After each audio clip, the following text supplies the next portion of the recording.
अमुक तारीख में पैसा देबो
चौदह 15 डायरेक्ट दी हुआ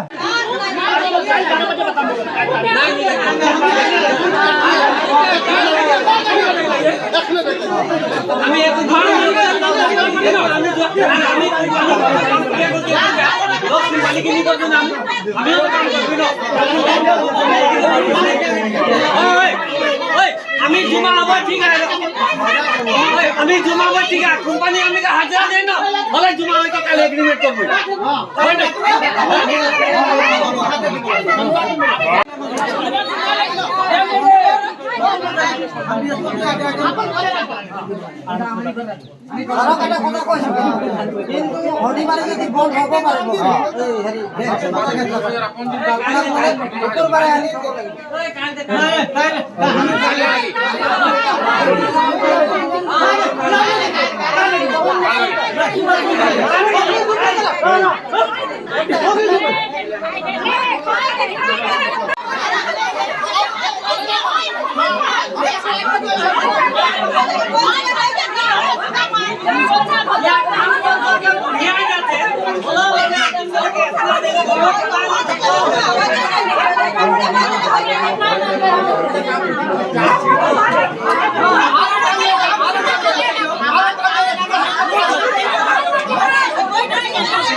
অসম নিউজক আমি ধন্যবাদ দিছোঁ আমাৰ গণেশবাৰীত উপস্থিত হ'বলৈ। আৰু আমি এইটোৱে ক'ব বিচাৰিছোঁ যে আমাৰ যিটো 2023 আমাৰ যিটো দুৰ্গা পূজা উত্তৰলৈকে যিটো আমাৰ বনাছ দিয়া হয়, সেই উত্তৰলৈকে আমাৰ 20% দিয়া হয়। 20% আমাৰ 15% কৰা হয়।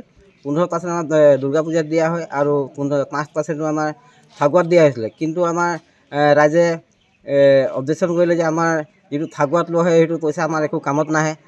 তো সেই বুলি আমাক ৰাইজে সিদ্ধান্ত লৈ আমাক ইউনিয়নক ক'লে যে আমি এইটো বছৰ আমি 5% আমি জানুৱাৰী মানে মাঘ বিহুৰ আগত আমাক লাগিব। কেলৈ আমাৰ এডমিশ্যনৰ কাৰণে বহুত অসুবিধা হয় আৰু বাগানৰ মানুহৰ একচুৱেলি এডমিশ্যনৰ সময়ত আমি বহুত অসুবিধা পাওঁ ল'ৰা ছোৱালীক এডমিশ্যন কৰিবলৈ। সেইটো কাৰণে আমি জানুৱাৰীত আমি 5% আমি এগ্ৰিমেণ্ট কৰিলোঁ। আৰু আজি যিটো আমি জানুৱাৰীত 5% যিটো আমাৰ দিবলগীয়া আছিলে, সেইটো আমি জানুৱাৰী বিহুৰ আগে আগে আমি মেনেজাৰৰ লগত এগ্ৰিমেণ্ট কৰা হৈছিলে। কিন্তু মেনেজাৰে আমাৰ মান্তি নহৈছিলে।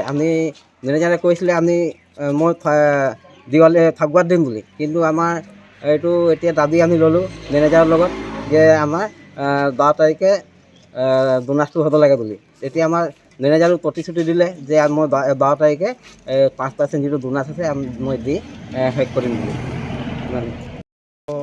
আমি ক'ব বিচাৰিছোঁ যিটো আমাৰ প্ৰাপ্য বোনাছটো হয়তো আমাৰ 20% যিটো দিয়া হয় বোনাছ আমাৰ দুৰ্গা পূজাত আমি মানে আগে আমি 15% লওঁ।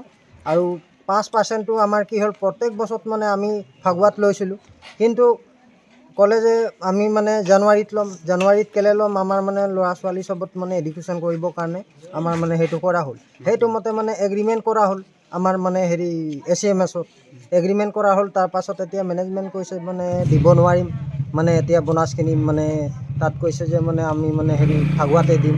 তো তাৰপাছত মীমাংসা এতিয়া কৰিলোঁ। মীমাংসা কৰাৰ পাছত মানে এতিয়া আমাক মানে বোনাছখিনি মানে আমাক শুকুৰবাৰ দিনাখন 12 তাৰিখে দিম বুলি ক'লে, প্ৰতিশ্ৰুতি দিলে আমাক।